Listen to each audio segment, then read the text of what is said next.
India voice, आपकी सोच, आपकी आवाज।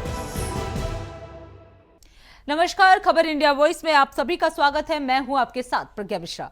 बुलेटिन की शुरुआत करेंगे बड़ी और अहम खबर के साथ। तो सबसे पहले बात कर लेते हैं केंद्रीय गृह मंत्री अमित शाह ने वंदे मातरम पर कहा कि मातरम की रचना को समझने के लिए उसकी ऐतिहासिक पृष्ठभूमि को याद रखना जरूरी है।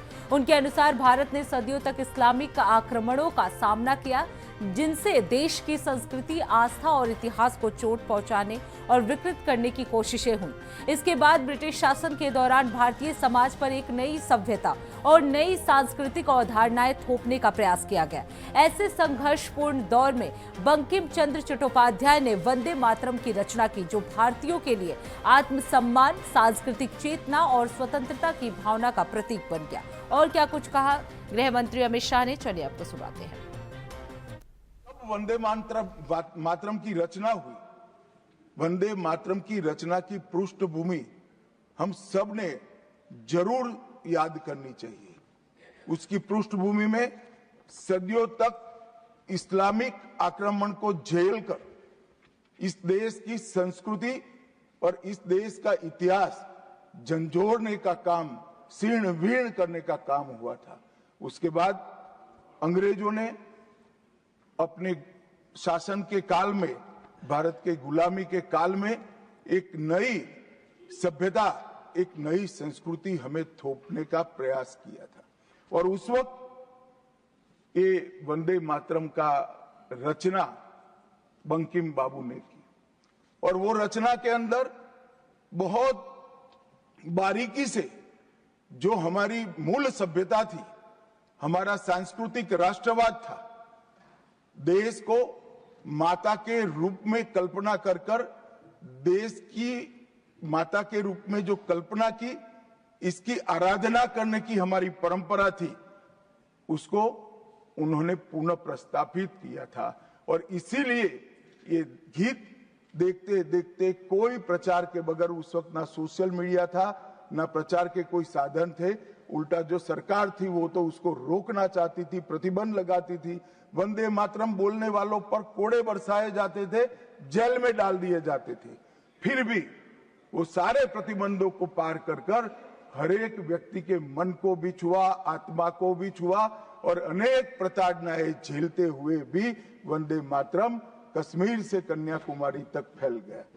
मान्यवर, ये एक प्रकार से भारत के संस्कृति के प्रति श्रद्धा रखने वाले सभी लोगों को पुनः जागरण का मंत्र बन गया। अब रुक कर लेते हैं अगली खबर की। भोपाल में मुख्यमंत्री डॉक्टर मोहन यादव की कैबिनेट बैठक में कई महत्वपूर्ण फैसलों पर मुहर लगाई गई। राजधानी के लिए बड़ी सौगात के रूप में 21 दिसंबर को भोपाल मेट्रो का भव्य लोकार्पण होगा, जिससे शहर का मेट्रो सपना पूरा हो जाएगा। आपको बता दें, इसी के साथ ही राजधानी में कई विकास परियोजनाओं का भी उद्घाटन तय है। राज्य सरकार 13 और 14 दिसंबर को भोपाल और इंदौर में बड़े स्तर पर विकास और उद्योग से जुड़े कार्यक्रम आयोजित करने जा रही है। वहीं 25 दिसंबर को श्रद्धेय अटल बिहारी वाजपेयी की जन्म शताब्दी वर्ष के समापन अवसर पर उद्योग जगत के सबसे बड़े लोकार्पण और भूमि पूजन होंगे। लगभग 2 लाख करोड़ के निवेश से प्रदेश के उद्योग, परिवहन और इंफ्रास्ट्रक्चर को नई रफ्तार मिलने की उम्मीद है। कहा कि हमने 2 साल के कामों की समीक्षा और आने वाले 3 साल के टारगेट तय करने का निर्णय किया, और इसीलिए अलग अलग मंत्रियों से विभागवार चर्चा करने का दौर प्रारंभ किया। एक दौर विधानसभा के दरमियान से वहां चला था, बाकी का अभी आया है और कुछ और बचेगा। लेकिन इसके बाद हमारी अपनी इसी महीने के अंदर और बड़े सारी सौगातें मिल रही है। उदाहरण के लिए 21 तारीख को भोपाल में मेट्रो ट्रेन और कई विकास की सौगात भोपाल में दिलाएंगे। 13 और 14 तारीख के दिन इंदौर और भोपाल में कुछ अलग अलग कार्यक्रम होने वाले हैं। 25 तारीख को अटल जी की जन्म शताब्दी के समापन के साथ हम लगभग 2 लाख करोड़ के अलग अलग उद्योग के भूमि पूजन, लोकार्पण के काम संपन्न करने वाले हैं। अगले साल की प्लानिंग भी हम लोगों ने तैयार कर ली है।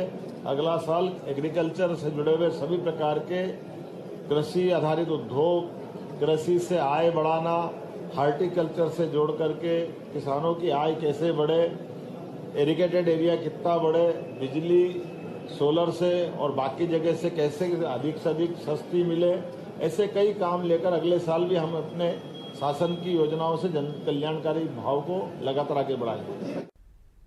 अब रुक कर लेते हैं अगली खबर की। हरदोई में एक अज्ञात तेज रफ्तार वाहन ने बाइक को जोरदार टक्कर मार दी, जिससे बाइक अनियंत्रित होकर खाई में जा गिरी। आपको बता दें, हादसे में 19 वर्षीय युवक और उसके दोस्त की मौके पर ही मौत हो गई। वहीं सूचना पर पहुंची पुलिस ने शव को पोस्टमार्टम के लिए भेज दिया है और अज्ञात वाहन की तलाश शुरू कर दी है। वहीं कोतवाली प्रभारी ने बताया कि सीसीटीवी फुटेज खंगाले जा रहे हैं। इस घटना से दोनों परिवार में कोहराम मचा हुआ है और परिजनों ने दोषी चालक की जल्द गिरफ्तारी की मांग की है।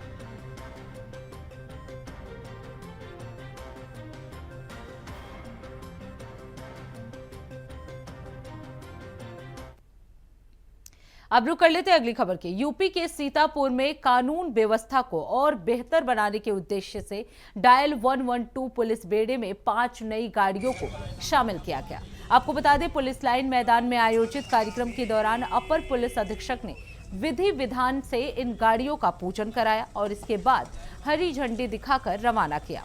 अधिकारियों के मुताबिक नई गाड़ियों के जुड़ने से जिले में पुलिस रिस्पांस टाइम और तेज होगा और आम जनता को समय पर मदद मिल सकेगी। उन्होंने कहा कि डायल 112 अब घटना स्थल पर और बेहतर तरीके से पहुंचकर पीड़ितों को त्वरित सहायता प्रदान करेगी।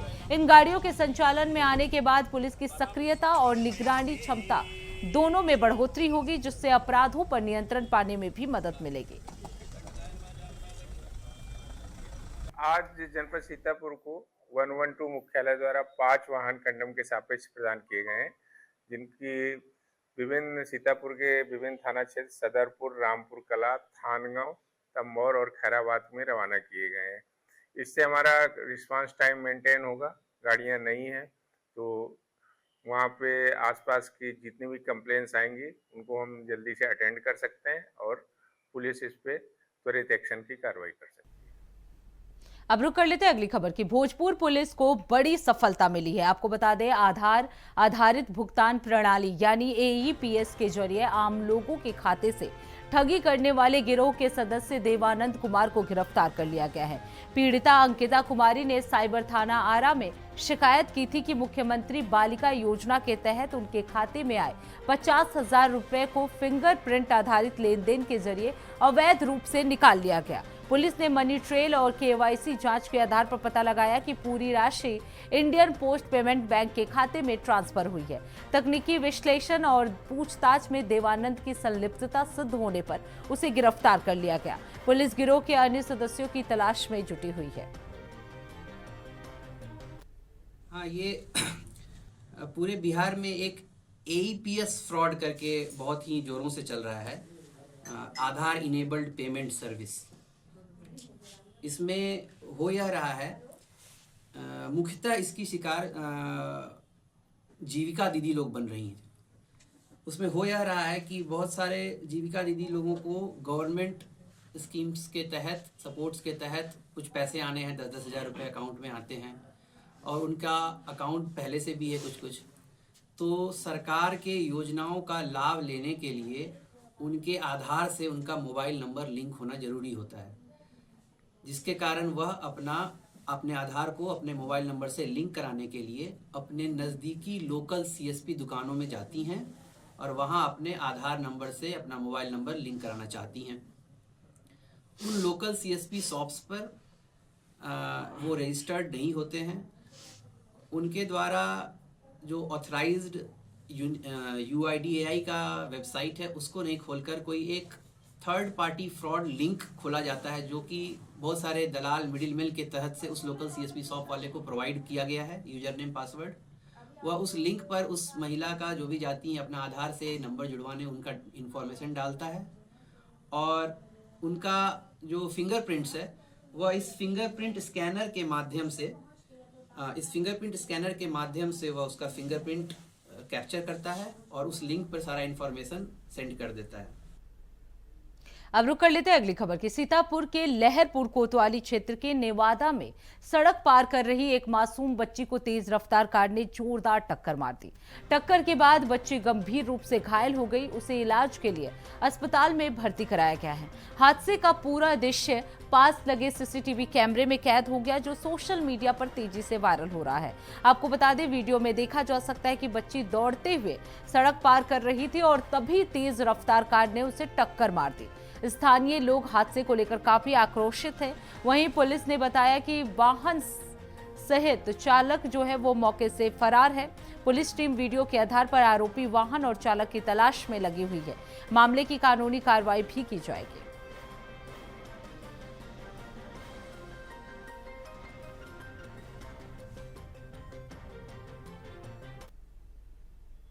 अब रुक कर लेते हैं अगली खबर की। खबर सीतापुर से है, जहां किसानों के लिए चिंता की खबर सामने आई है। आपको बता दें, तंबौर गल्ला मंडी में 3 दिनों से धान की तौल बंद पड़ी है, जिससे किसानों को भारी परेशानियों का सामना करना पड़ रहा है। आपको बता दें, गल्ला मंडी में कुल 12 धान क्रय केंद्र हैं, लेकिन अधिकारियों की अनुपस्थिति के कारण किसानों का धान तौलने का काम नहीं हो पा रहा है। शिकायत के बाद भी मंडी पहुंचे सचिव डॉक्टर रजनीकांत वर्मा को सभी केंद्र प्रभारी नदारद मिले। किसानों का कहना है कि अच्छे धान को भी खराब बताकर रिजेक्ट किया जा रहा है। पीड़ित किसानों ने जिला अधिकारी सहित कई अधिकारियों से इसे लेकर शिकायत की है।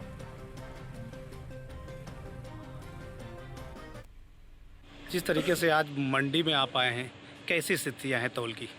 मंडी की स्थिति इस समय ठीक है, तौल अभी चल रहा है। थोड़ा सा कुछ व्यवधान है कि मिलर से अभी धान प्रेशर नहीं हो पा रहा है, तो बाकी सब सही है। समस्या यहाँ रही, कोई तो मिलता नहीं है जी। अगर कोई मिला तो कोई बोरा नहीं है, तो हमने मार्केट से बोरा भी खरीदा और बोरा खरीद के लाए हैं, फिर भी कोई नहीं मिला हमको। तो कितने दिनों से धान लेकर के 2 दिन खड़े से हुए? हम धान लेके आए हैं लगभग 2 दिनों से। हाँ, 2 कितने दिन। कुंटल होगा धान?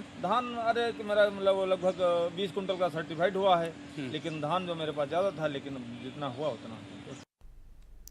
अब रुक कर लेते हैं अगली खबर की। झारखंड के दुमका में भ्रष्टाचार निरोधक ब्यूरो की संयुक्त टीम ने बीके इंटरप्राइजेस के मालिक नवीन पटवारी के आवास पर छापेमारी की है।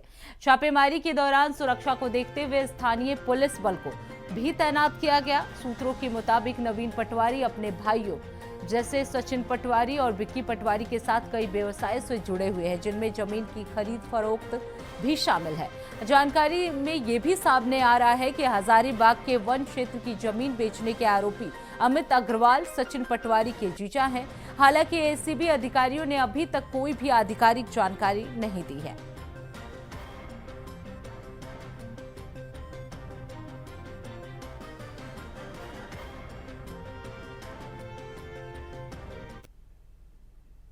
तो फिलहाल रुकते एक छोटे से ब्रेक के लिए। ब्रेक के बाद चल लौटेंगे, देखते रहिए इंडिया वॉइस। तो ब्रेक के बाद एक बार फिर आप सभी का स्वागत है। रुक कर लेते हैं खबरों की ओर। खबर कन्नौज से है, जहां युवती को बहला फुसलाकर ले जाने और उसके बाद जबरन धर्मांतरण कर निकाह कराने के आरोप का मामला सामने आया है। पीड़िता के परिजनों ने युवक पर गंभीर आरोप लगाते हुए पुलिस अधीक्षक कार्यालय पहुंचकर कार्रवाई की मांग की है। मामला बढ़ने के बाद पुलिस ने जांच तेज कर पीड़िता के बयान दर्ज कर लिए हैं। तो कन्नौज में जबरन धर्मांतरण का निकाह कराने का मामला सामने आया है।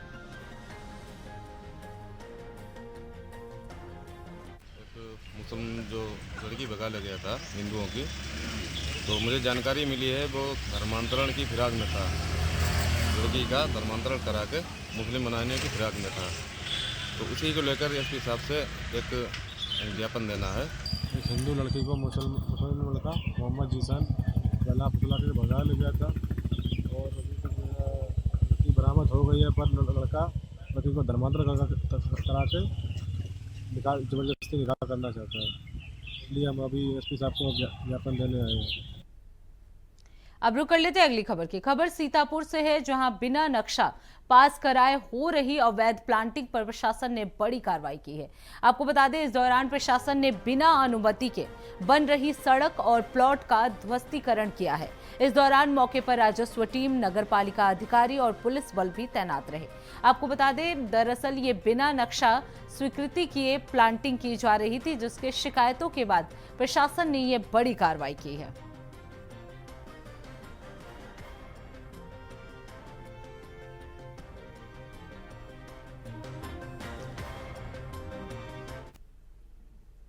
अब रुक कर लेते हैं अगली खबर की। सीएम मोहन यादव आज खजुराहो और छिंदवाड़ा के दौरे पर रहे।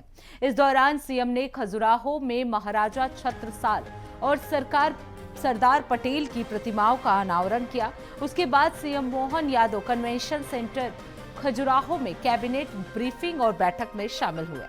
तो आपको बता दें, आज खजुराहो और छिंदवाड़ा के दौरे पर रहे सीएम मोहन यादव, जहां उन्होंने प्रतिमाओं का अनावरण किया। खजुराहो में कैबिनेट बैठक में भी सीएम मोहन यादव जो है वो शामिल हुए।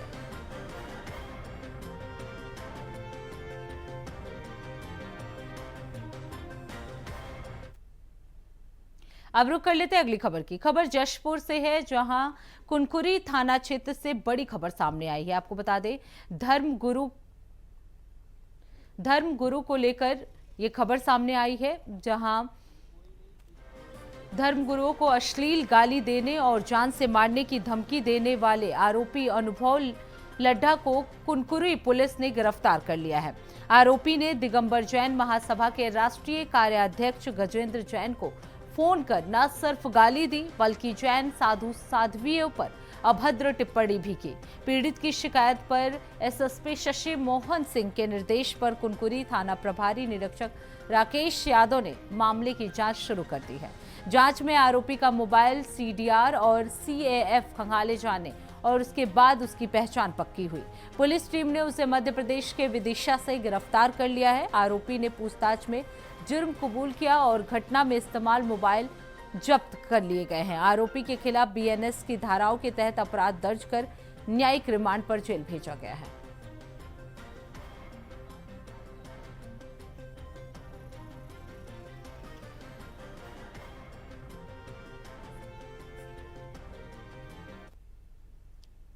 अब रुक कर लेते हैं अगली खबर की। रायपुर में राज्यपाल रमीन डेका ने प्रधान महालेखाकार कार्यालय में आयोजित ऑडिट पखवाड़ा 2025 के समापन समारोह में हिस्सा लिया। इस अवसर पर उन्होंने कहा कि लेखा परीक्षा केवल सरकारी व्यय और राजस्व की जांच तक सीमित नहीं, बल्कि ये प्रशासनिक पारदर्शिता, वित्तीय अनुशासन और जनसेवा में उत्तरदायित्व सुनिश्चित करने का एक सशक्त माध्यम है। रमेश डेका ने भारत में नियंत्रक और महालेखा परीक्षक यानी कैग की लोकतंत्र में सर्वोच्च भूमिका पर जोर देते हुए इसके ऐतिहासिक और संवैधानिक महत्व को भी रेखांकित किया। राज्यपाल ने डिजिटल प्रशासन के दौर में कैग की भूमिका अत्यंत महत्वपूर्ण बताते हुए कहा कि यह संस्था प्रशासनिक सुधार, नवाचार और पारदर्शिता को बढ़ावा देगी। उन्होंने महालेखाकार कार्यालय के अधिकारियों और कर्मचारियों से निष्ठा, प्रतिबद्धता और ईमानदारी के साथ कार्य करने का आह्वान किया।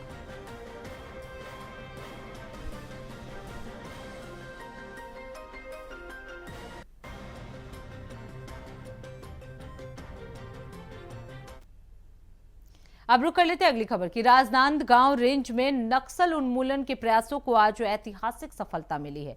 एमएमसी जोन के अंतर्गत सक्रिय प्रतिबंधित संगठन के महत्वपूर्ण सदस्य रामधेर उर्फ होरूपू उर्फ अमरजीत उर्फ देव मज्जी सहित 12 शस्त्रधारी माओवादियों ने हथियारों के साथ आत्मसमर्पण कर मुख्यधारा से जुड़ने का निर्णय लिया।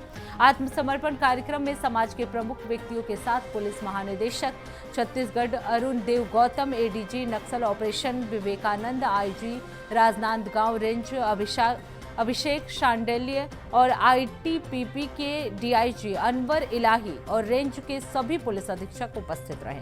शासन की आत्मसमर्पण और पुनर्वास नीति से प्रभावित होकर नक्सलियों की हिंसा, शोषण और खोखली विचारधारा से तंग आकर इन माओवादियों ने समाज की मुख्य धारा से जुड़ना चुना।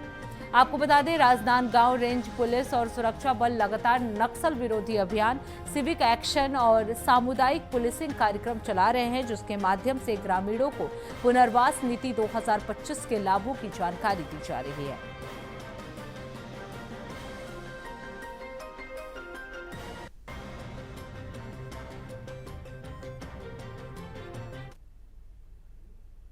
अब रुक कर लेते हैं अगली खबर की। रायपुर में 20 नवंबर 2025 से लागू नई गाइडलाइन दरों पर सुझावों, ज्ञापनों और आपत्तियों पर विचार करने के लिए मुख्यमंत्री विष्णुदेव साय और वित्त मंत्री ओपी चौधरी के निर्देश पर केंद्रीय मूल्यांकन बोर्ड की बैठक 7 दिसंबर 2025 को आयोजित की गई। बैठक में पंजीयन और मूल्यांकन प्रक्रिया को अधिक सरल, पारदर्शी, जनहितैषी बनाने के लिए कई निर्णय लिए गए, जो 8 दिसंबर से तत्काल प्रभाव से लागू हो गए। नगरीय क्षेत्रों में इंक्रीमेंटल आधार पर मूल्यांकन की व्यवस्था समाप्त कर पूर्ववर्ती स्लैब प्रणाली भी लागू की गई है। आपको बता दें, बहुमंजिला भवनों में फ्लैट, दुकान या कार्यालय के मूल्यांकन को अब बिल्ट अप एरिया के आधार पर किया जाएगा। इसके साथ ही कॉमर्शियल कॉम्प्लेक्स और मुख्य धारा से दूरी वाले भूखंडों के लिए छूट और दरों में संशोधन किया जाएगा, जिससे मध्यम वर्ग को किफायती दरों पर आवासीय और व्यावसायिक इकाइयां उपलब्ध होंगी। ग्रामीण क्षेत्रों में भी कई महत्वपूर्ण सुधार किए गए हैं।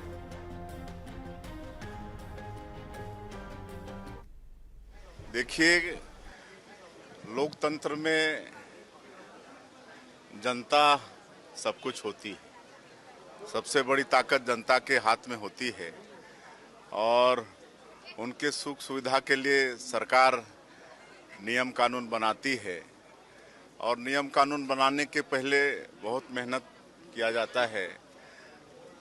हर संबंधित वर्ग से विचार विमर्श किया जाता है, उसके बाद कोई नियम कानून बनता है। लेकिन उसके बाद भी कभी कभी जनता के हित में कुछ बात नहीं होती है।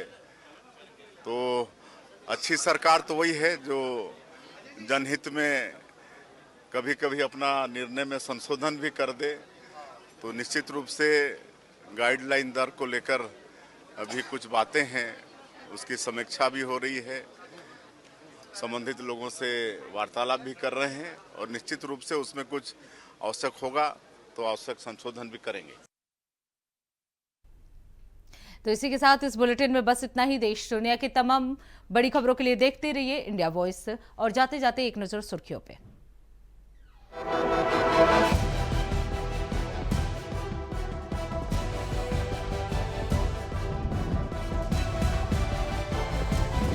इंडिया वॉइस, आपकी सोच, आपकी आवाज।